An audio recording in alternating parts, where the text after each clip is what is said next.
ကိုးကြီးတဲ့နတ်တွေကိုတိုင်တယ်ပြီးတော့ဒီ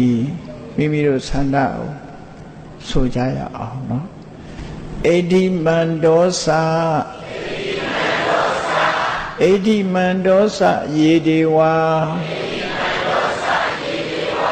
ဝတ္တန္တာဣဒသာသနေတေပိအမေ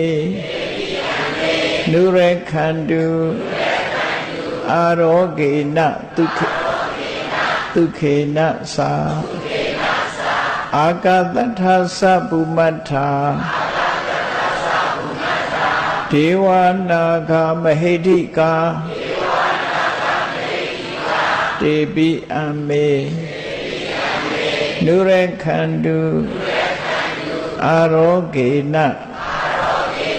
ဒုခေနသာ